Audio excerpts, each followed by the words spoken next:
I was asked in my first term at Oxford to do a sketch in this one-night show at the Oxford Playhouse.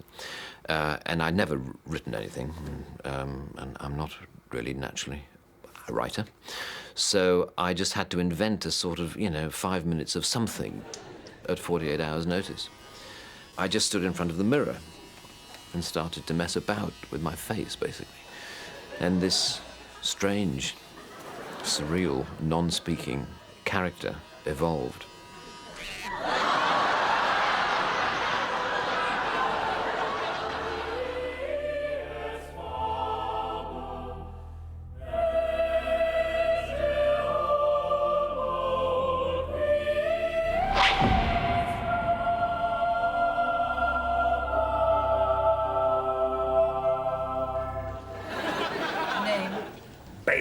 Mr. Bean is the name given to the skin that Rowan can put on to be funny.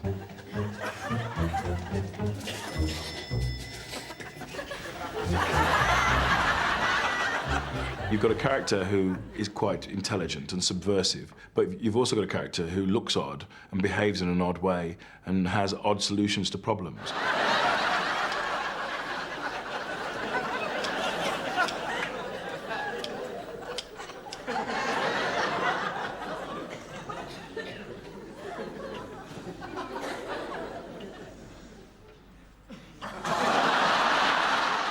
He can be pretty mean and actually do some truly unpleasant things. The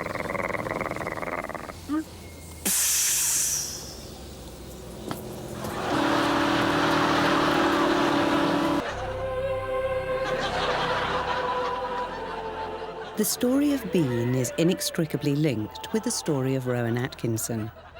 Although Mr. Bean was only christened in 1989, Rowan has been developing the character for most of his life.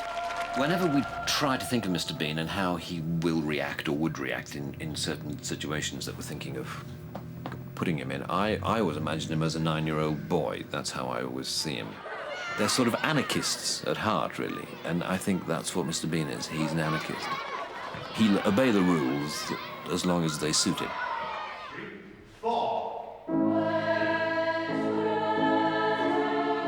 Rowan Atkinson was educated at Durham Cathedral Choir School.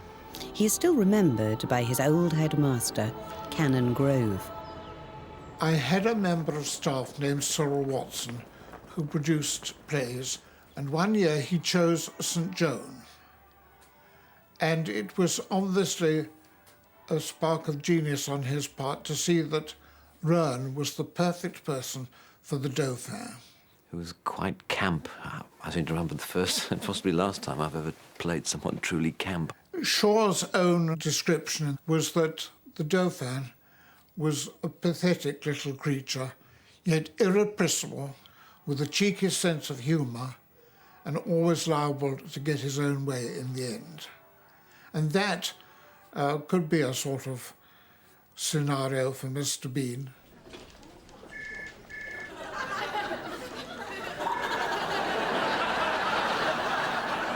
What do you think you're doing? Pinching my bottom in a hospital queue. The first impression he gave was that he was an extremely shy little boy. Though he did say that he had begun his sort of career by being taken by the boys down into the change room and asked to make funny faces for them. I seem to remember standing up in the changing rooms when I was 10 or 11 or something and putting on a performance. Ainsley, Babcock, Bland, Cart Horse, Dint, Ellsworth Beast Major. I think it's very likely that the funny faces were myself and my colleagues. Most of you, of course, didn't write nearly enough. Dint, your answer was unreadable. Put it away, Plectrum.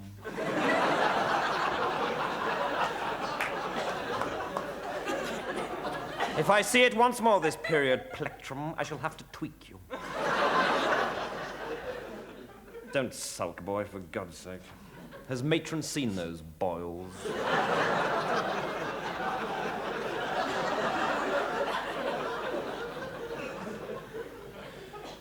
little twerp.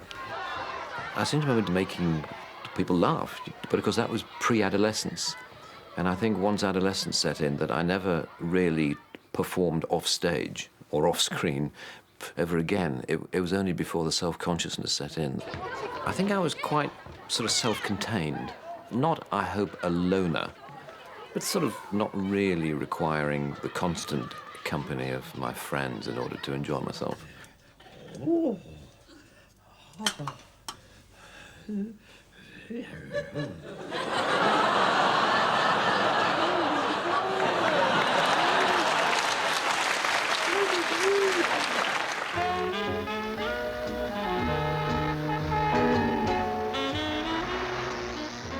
My interest in visual comedy was based on discovering a film by Jacques Tati called Monsieur Hulot's Holiday, which I discovered when I was in the sixth form at school because I was the projectionist. And myself and a friend were in charge of that operation, and it enabled us to sort of leaf through film catalogues and order whatever films came into our minds.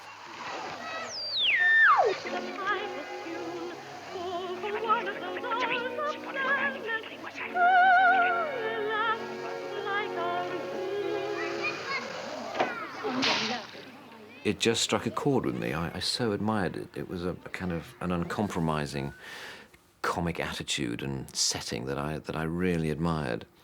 And so but that was only a filmic experience which influenced me kind of subliminally. Monsieur. Hein? Comment? Vous permettez. Hulot.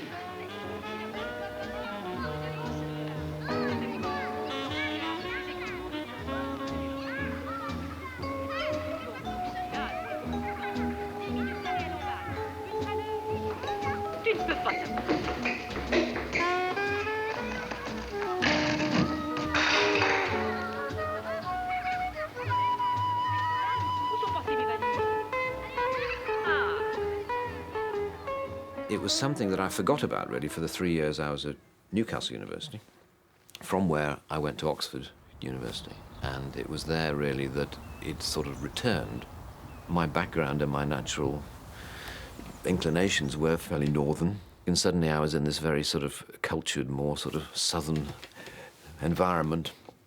And, and I was working with, all my friends, if you like, were reading classics and English and French literature. I was the only one reading engineering science. When I first met him, he was nervous. And he was odd. I mean, there was a lot of sort of nervousness about being around women generally, which, of course, is fantastically endearing. Lorraine. Morning, Robert.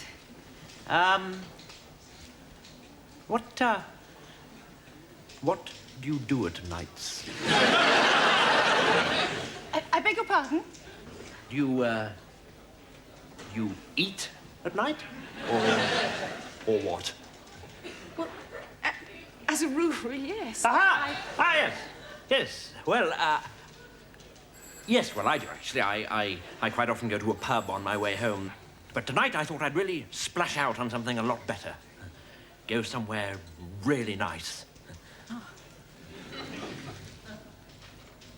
Would you like me to join you? No,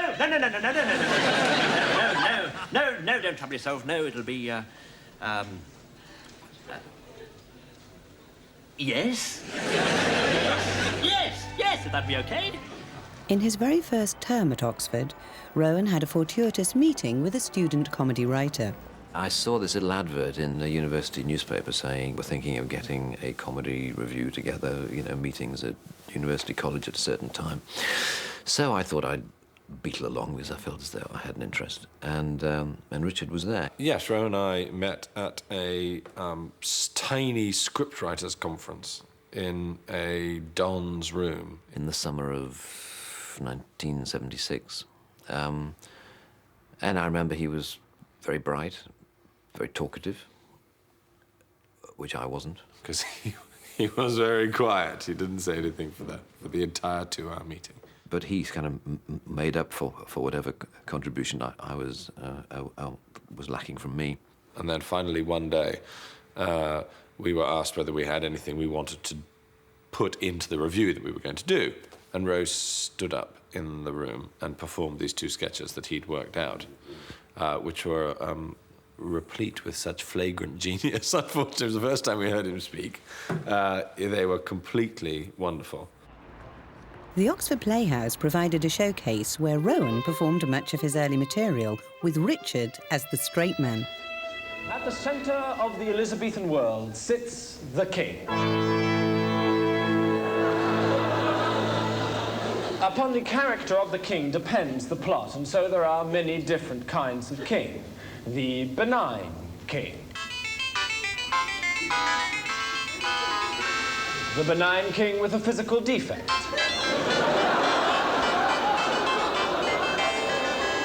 The benign king with 2 physical defects.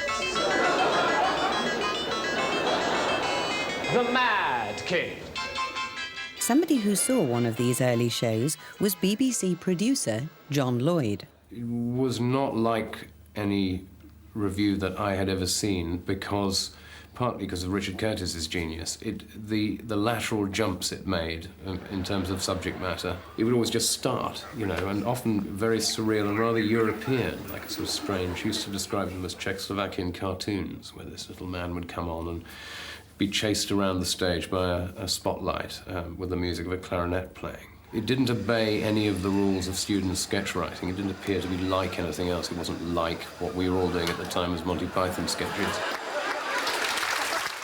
And the shows usually took the form of something very visual, sort of mime thing, a famous mime with where he mimed to a sort of Beethoven piano sonata.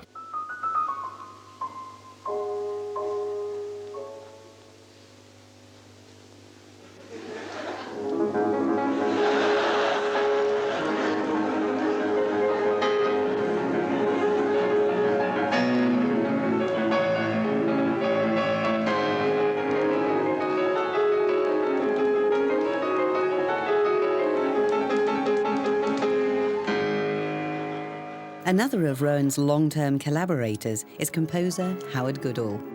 He is very musical. And we've always done a lot of musical sketches on the stage show, which is probably why I've been more involved than musical directors normally are in a comedy show.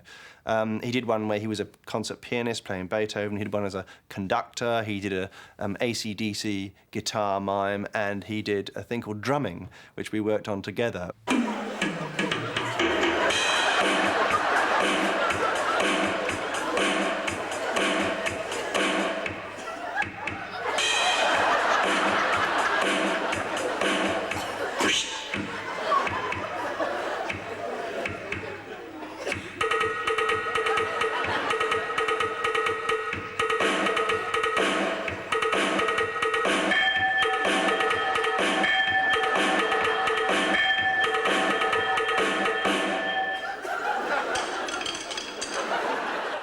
Well, I was friendly with Richard Curtis, and he was in those days Rowan's straight man. In fact, he was, as I later became, the other person in Rowan's one-man show. Good evening and welcome to the Boston University Huntington There were a Theatre. number of different sketches, different characters, all of which had elements of what later became Mr. Bean. I can remember one when he was a sketch about someone on his first date. The first crucial step is having arranged to pick up your date, not to look like a complete idiot when she opens the door. Best to look as though your attention has been momentarily distracted. But when you do notice her, it is vital to say how pretty she is looking straight away. But don't overdo it. He is very, very careful about everything he does. He works out everything in advance. And it'll be the same performance every night. But it was much more like preparing a play. And I think in that regard, he is more like an actor than a comedian, that he'll work out, he'll spend, you know, a long time working out the dynamics of a particular scene. Once in the car, there are various ways of driving. If you drive like this,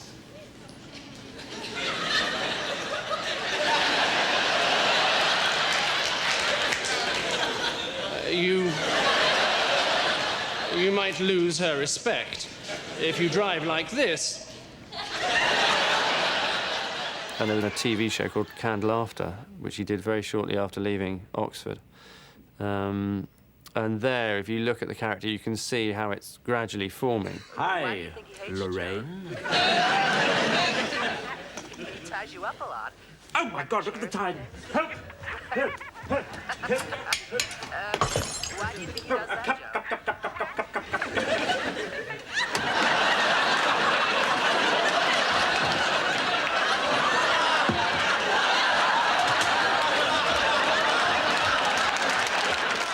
Richard Curtis and I were writing a full stage review for Rowan with lots of different sketches, and we wrote a couple of silent ones for him, one of which was called Cheating, which I was particularly involved in, and, well, you know, we co-wrote the whole show.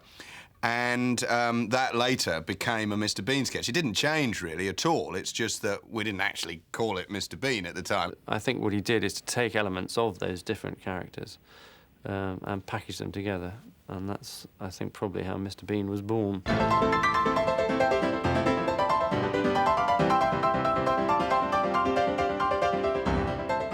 You're all about 22. You're touring with one of the great comic geniuses of the century.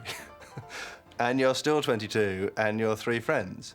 So how do you handle that? Because obviously the minute Rowan walks on stage, he has 5,000 people or 3,000 people in the palm of his hand. And it's an extraordinary gift. And we don't really discuss it very much, but that's what's happening. Hello. It's nice to see you all here. Now, as the more perceptive of you have probably realized by now, this is hell. And I am the devil. Good evening. But you can call me Toby, if you like. We try to keep things informal here, as well as infernal. That's just a little joke of mine. I tell it every time. Now, murderers. Murderers, over here, please. Thank you. Looters and pillagers, over here. Thieves, if you could join them. And lawyers. You're in that lot. Villains are always more fun to play than good guys. That's a well-known fact. I enjoy characters who have a vindictiveness in them. I always have done it. In the end, it's just more fun.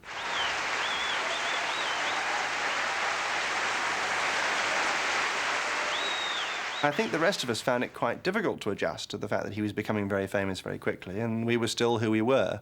And this was way before Richard had become a well-known writer in his own right, so I think there was quite a lot of adjustment to be done in terms of that. And I think, especially for Rowan, you know, difficult for him to adjust as his friends were always wondering whether he was going to buy the meal or not. The only thing in which Rowe was naughty during the stage show is he did have a lot of trouble describing it as anything but a one-man show. I remember saying to him once, you know, pointing at the poster which said Rowan Atkinson in his one-man show and saying, don't you think that poster's slightly strange? And he said, oh, yes, that typeface should be in green and not yellow. So I thought, well, I won't push it.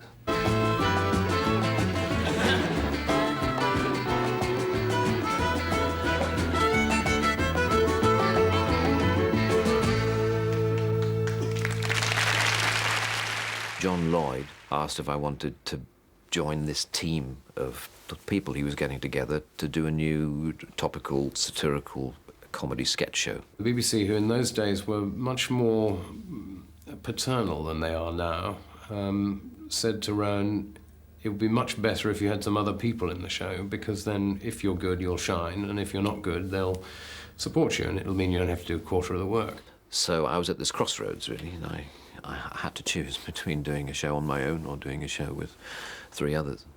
And there was no doubt in my mind which way to go. And to the presence in his room, he said, "What writest thou?" The vision raised its head. and with a look made of all sweet accord, answered, It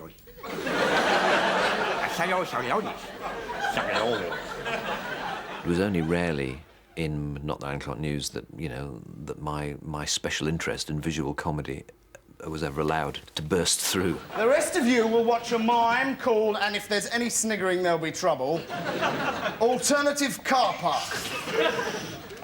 I said...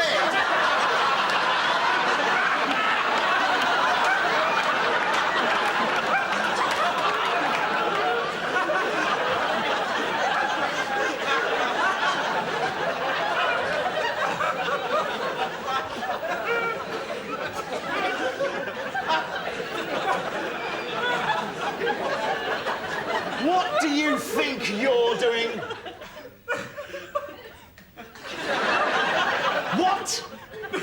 I'm the mime. Well, why didn't you say so? Right, get on with the mime. I am a mime. My body is my tool. The ideas we had for visual characters were, you know, rather unfocused, let's say. But the man who bumped into the tree was one of those rare occasions when it sort of got through. I can remember Richard Curtis and Rowan coming in very early, not the 9 o'clock news, and saying, we've got this great, great script, it's the best script we've ever written. And it consisted of, it says, Rowan is walking down the street and he sees the camera and then bumps into a lamppost. And I turned over the page expecting the great delivery of the line. I said, well, what's this? What's the joke? He said, well, it's really funny. I said, this isn't funny at all. It's hopeless. It doesn't work at all. And they said, well, can we do it? Please, please, please. Can we have a couple of hours with the camera? And I said, sure.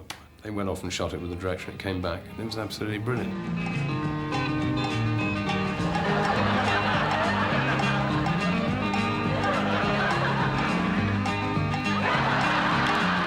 It's that shock that you've been working comedy for 5, 6, 7 years, and somebody comes along and says, there's another way of doing this.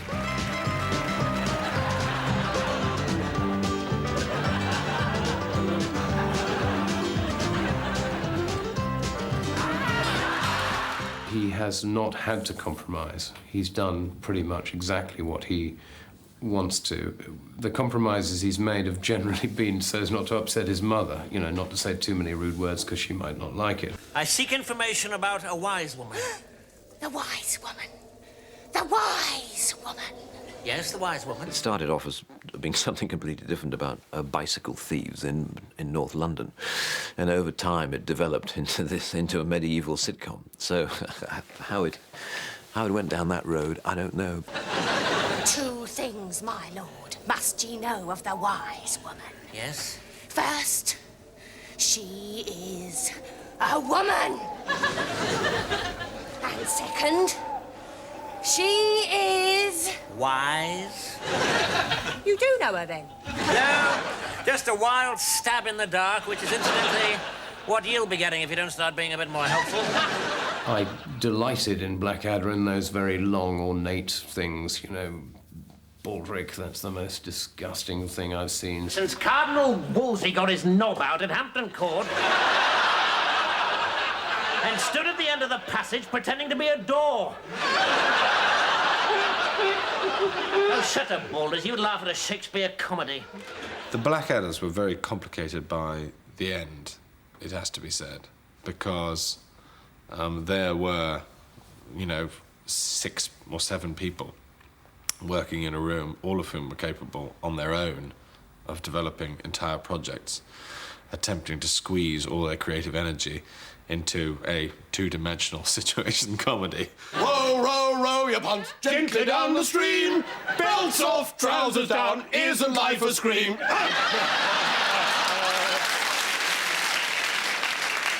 Fabulous. University education. You can't beat it. Bravo.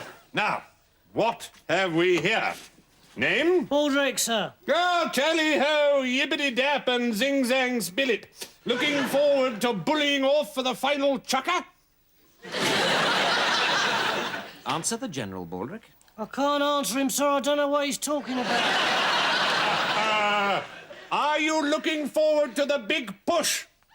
No, sir, I'm absolutely terrified. The healthy humour of the honest Tommy. Don't worry, my boy. If you should falter, remember that Captain Darling and I are behind you. About 35 miles behind.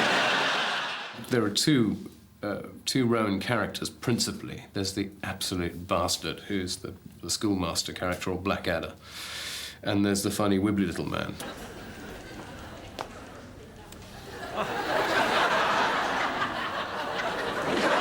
Who's actually an utter bastard as well. They're both bastards. In 1989, after the consideration of a long list of vegetables, the funny little wibbly man was given the name of Mr. Bean. Quite unexpectedly, this unfashionably silent comedy was an immediate hit. One of the secrets of the Bean visual humour is the careful and highly detailed preparation that goes into filming. I'm not at all sure that I enjoy acting, because I just find it so worrying and difficult. I enjoy planning things, I enjoy thinking about things and, you know, contributing to the creation of things. The window down, or a head emerging if you wanted a nice entrance for yourself, trying to get out of the train. Almost without seeing the window come down, just the sense of the grappling hand, of the hand coming out, you know, where's the knob? Each and every Bean moment is meticulously choreographed.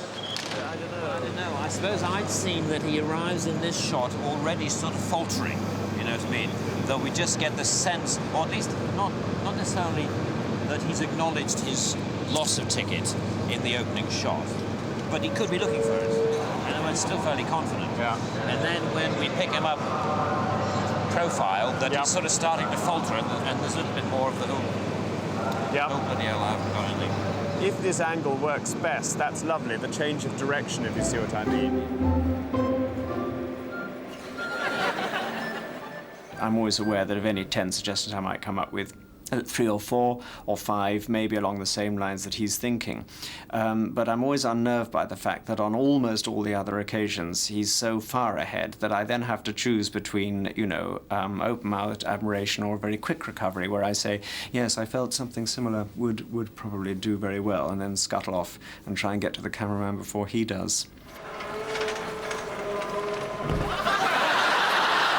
This bag could do with being 6 inches longer. 6 inches longer? Yeah, I think so. How fast can you go? So one corner of the bag would go through and get stuck, and then and then he'd come back, and then think, well, there's only one way out, and that is to go over the top.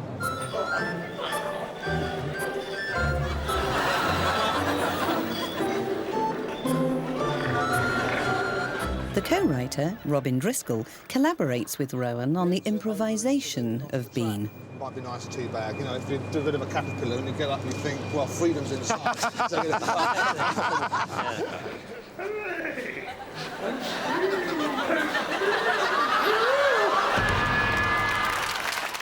One of the reasons why Mr. Bean has gone on is because actually the process of creating him is quite a lot of fun.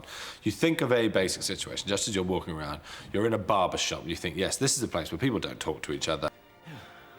And then you sit down at the computer and you think through, as you would with a normal piece of writing, 5 things that might happen. Sorry, look, can I just leave Jamie here with you for a moment? I mean, I've left my purse in the shop back there. But just give him a good haircut, will you? Be good, Jamie. Sorry to stop, but I have a feeling that if this happened, that Bean would, or at least some, you know, normal people would say, hang on a minute, he'll be back in a second and I'm first. You know what I mean? But they'd be, because in the end, the real barber's only 10 yards that way. So he would, I'm not sure he would immediately presume to take on the role of the barber unless he had an extra kick. I mean, maybe actually Jamie says something like, come on. Would Jamie take his own cap off and look at Bean so that we see you? Yeah, like that expectant thing. Yeah. And there's a kind of moment between the two of you. Yes. Yes, that might be quite good.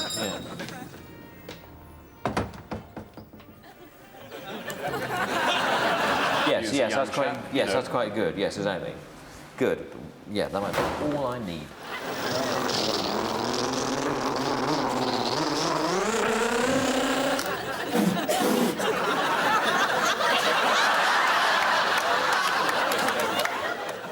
Actually, you have to act it out, because one of the things Mr. Bean is meant to have is not a lot of props. So, like, I remember when I was doing the Royal Lineup one, I put on a jacket, put on a tie, put some handkerchiefs in my pocket, stood in the middle of my bedroom and said, right, what do I do now if I want to try and make people laugh?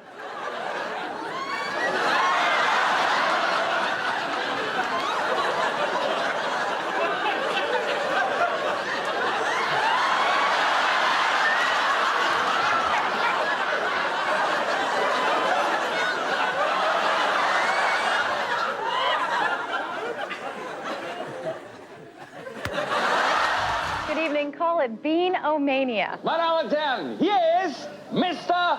Bean. O como una aludía y se llama eso, Mr. Bean. Nous verrons bientôt sur France 3 Mr. Bean. Ladies and gentlemen, please welcome Mr. Bean. Uninhibited by a language barrier, Mr. Bean has become a truly global success and is now watched in over 100 countries around the world. The character was always meant to be international. The inspiration came to Rowan while on holiday in Italy. I just remember strolling through Venice and seeing all these souvenir stores selling posters of George Michael and Phil Collins and Duran Duran, I think, at the time, and thinking, well, there you go, you know, Englishmen all, but hordes of Norwegians are very keen to buy posters of them. Why does comedy not have an international dimension? Well, I certainly never wanted pop star recognition and accoutrements. In fact, we did experience it once in Amsterdam when I went as Mr. Bean to sign some videos. And there was this kind of, you know, near riot, and I had to be smuggled out of the back of the stores. A most peculiar thing, you know, when you get a sense of that, you know, what it must be like to be Madonna. But I have to say, it was an experience that I didn't enjoy at all. But despite this extraordinary success, Rowan was keen for a new challenge. Bean the movie offered a whole new set of possibilities, and in 1996 it went into production. Reset. Ludicrously nominated by the National Gallery as their representative, the funny little wibbly man finally arrives in America.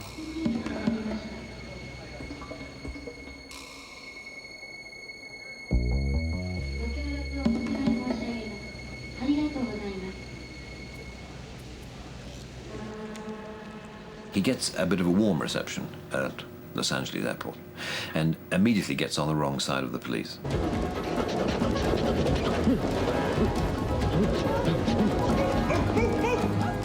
Police! Everyone on the floor, now! Not you, sweetie.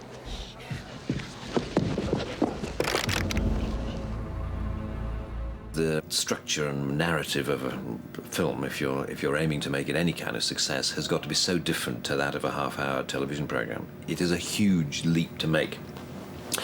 And if we were going to go through all the effort and torment of making that leap and trying to make it work, that it seemed logical that we should try to be doing something different with the character.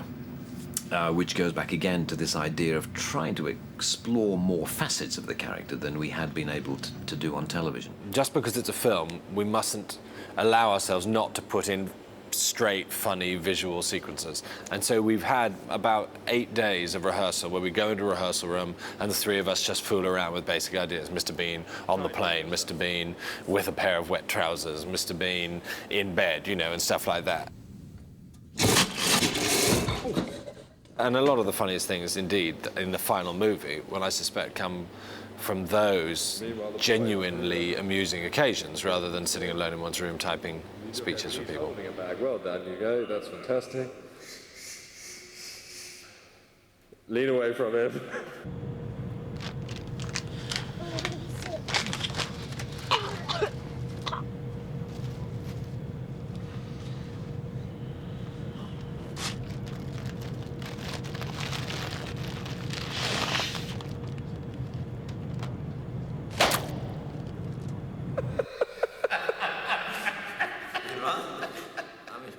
Rowan has always been more comfortable working within a close circle of collaborators, and Mel Smith, director of The Tall Guy and co-star of Not the 9 O'Clock News, was an obvious choice to direct the Bean movie. In the TV programmes, there are no real consequences to what he does. I mean, there are consequences in the short term, within the 10-minute sketch or whatever it may be, to the people who are in the vicinity. The interesting thing about doing a film is that there are real consequences in our story, and what he does actually impacts on other people. He's a genius, huh? That's what they tell me. Well, it looks like a fruitcake to me. It's so simple, you know, it is so accessible. It's so manifest, really, to anybody. Some people who prefer a bit more intellectual content are probably disappointed by most Mr. Bean sketches, and may therefore be disappointed by the film. But that doesn't worry me so much. I enjoy the simplicity of him and his comedy, and the sort of universal identification, I think, that people throughout the world seem to feel for the character.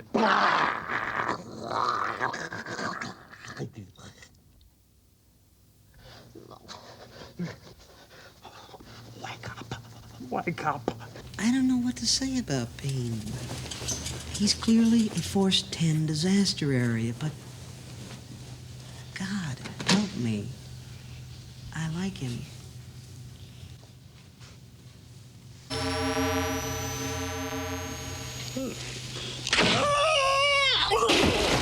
I mean, quite a lot of Bean is very extreme, but quite a lot of the stuff that I like the most is when he's just sitting in a chair in a dentist's waiting room with sort of nothing much going on, and just watching him and how he bides his time always amuses me greatly.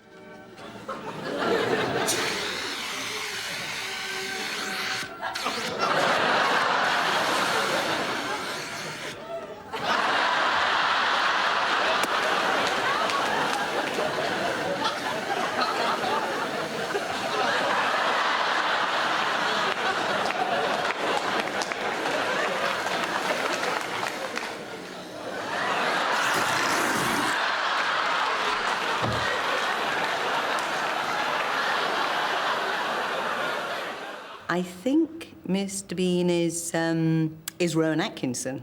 I mean, I've sort of seen him be that person in his own life. So I think, you know, they're not that far apart. If you're going to present a situation visually, I think the character or the personality that you create in order to present visual comedy comes from very deep within you. It's very identifiable as a part of you, which leads to my theory that actually that you have only one truly good and convincing visual comedy character within you. Nobody has more than one.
Oh.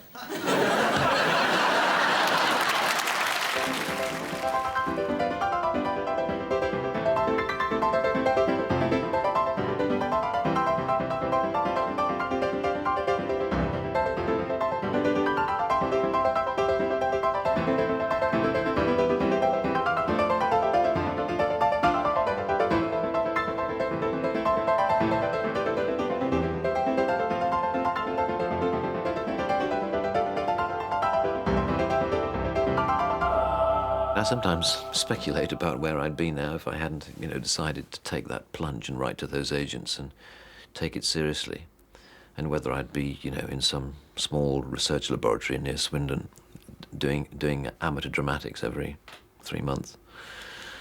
And I'm sure I would be enjoying it greatly.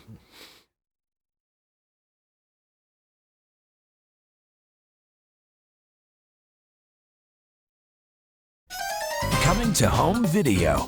A&E Home Video brings you Mr. Bean as you've never seen him before. Mr. Bean, the animated series. He's the world's most lovable walking disaster in an all-new series of animated adventures. He's funnier, He's wittier. He's never been more animated. From Tiger Aspect Productions, producers of the live-action Mr. Bean series, and featuring Rowan Atkinson in the role he was drawn to play. In 26 action-packed half-hour episodes featuring 52 wacky new stories. Mr. Bean, the animated series. It's Mr. Bean like you've never seen. Coming soon from A&E Home Video.